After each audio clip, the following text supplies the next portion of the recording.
Hello, my good friends. It has been a short moment. I've had a few things going on in my life, but we are back again with another Tom Macdonald video, which you can't see me, but I am just rubbing my forehead right now. It is so ridiculous. I stumbled upon it again, just like snowflakes, and because I am suffering, you all have to suffer too.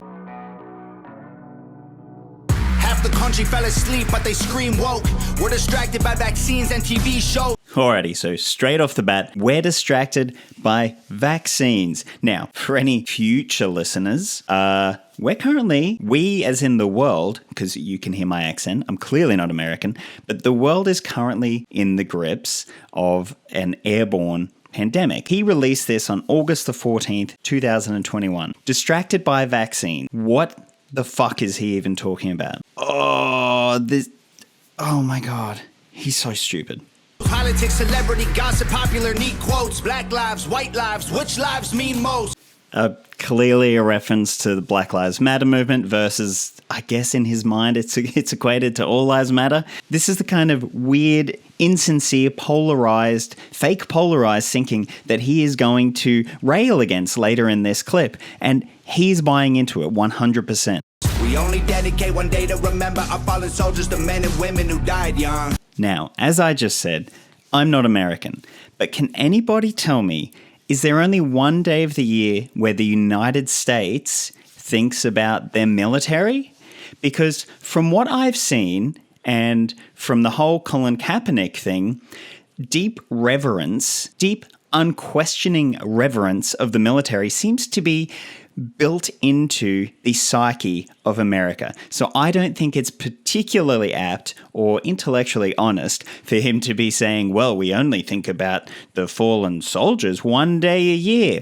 I think that's just weird fucking bullshit, dude. But if you come out the closet as Caitlyn Jenner, you're a hero and you get a whole Pride Month.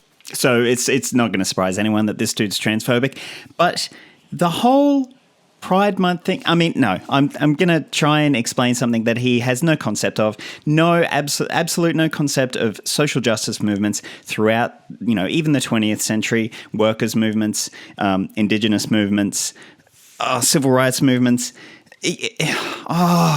The absolute, I guess I can't blame him, can I? That, the American education system is just widely known to be absolutely terrible. So, he's probably fucking raised on PragerU videos, for all I know, which actually would explain quite a lot. The most dangerous pandemics propaganda from these clowns. The most dangerous pandemics propaganda from these clowns. This guy is just the fucking most. The only mask that's gonna save us is duct tape on their mouths. Don't speak. We don't need to defund police, need to defund the media who lies through their teeth. As of September 2018, approximately 87,118,000 US households, or 90.8% of television subscribers, received Fox News. In 2019, Fox News was the top-rated cable network, averaging 2.5 million viewers.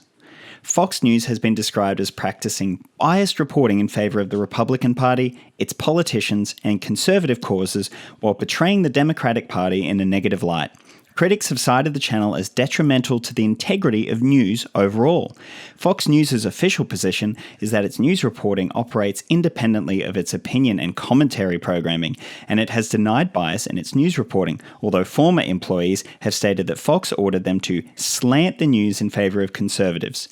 During the presidency of Donald Trump, observers said there was a pronounced tendency of the Fox News channel to serve as a mouthpiece for the administration, providing propaganda and a feedback loop for Trump, with scholars suggesting that the channel came to resemble a form of state TV.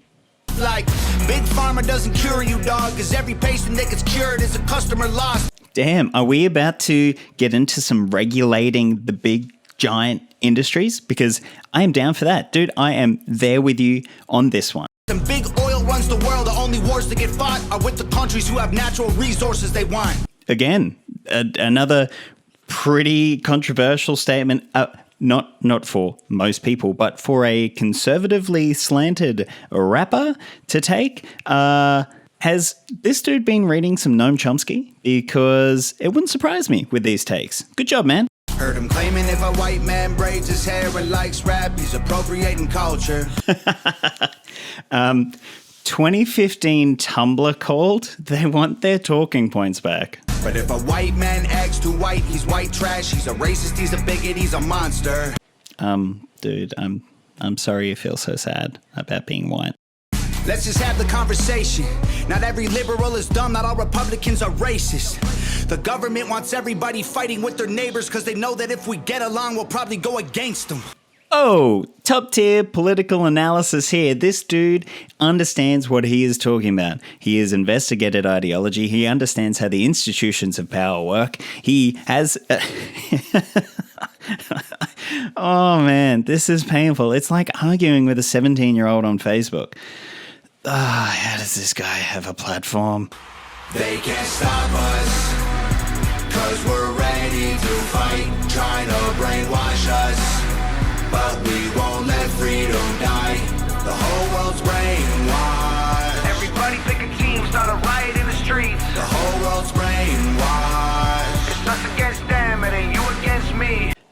Yeah, so just your common American chauvinism on display here. Just thinking that everything that is happening in America is 100% happening in the entire rest of the world. Probably a mix of American chauvinism and American exceptionalism, which I've done a video on. You can click the link up there if you'd like.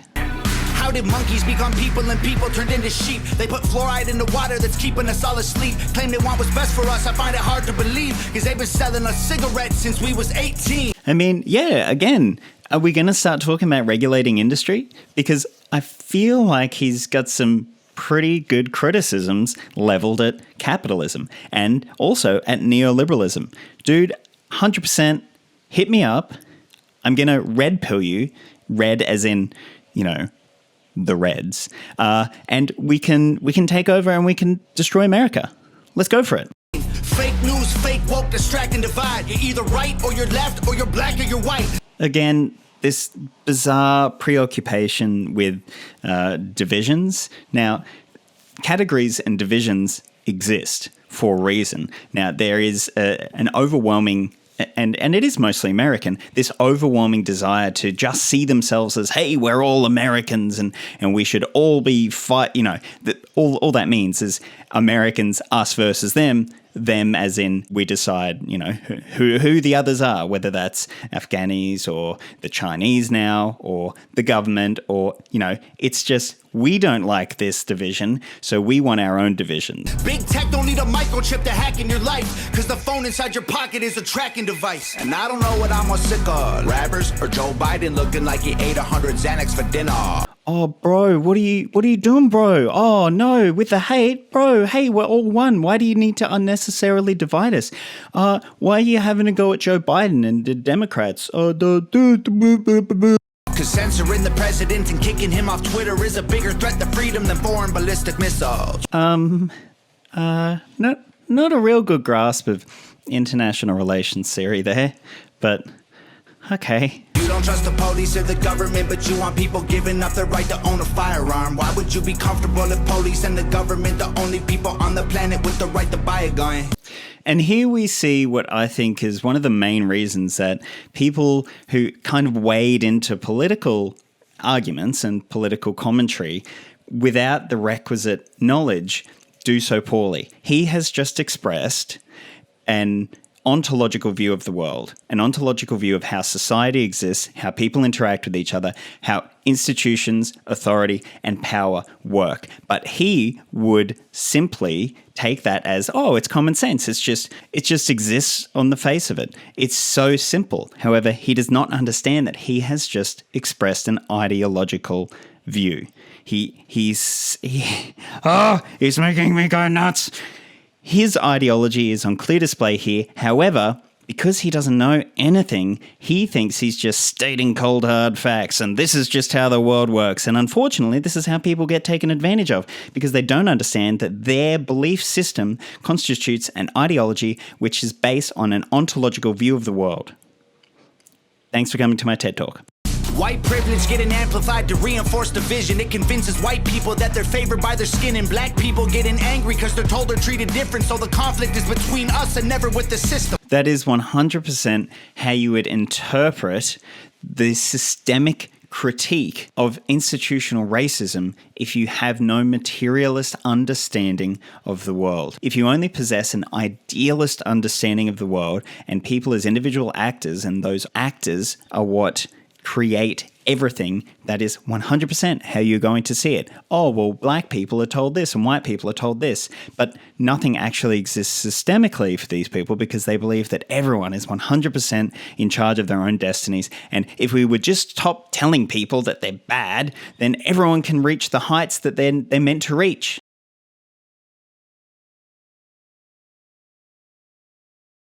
Step one, train the people only to consume. Step 2, infiltrate adults with the news. Step 3, indoctrinate the children through the schools and the music and the apps on the phones that they use.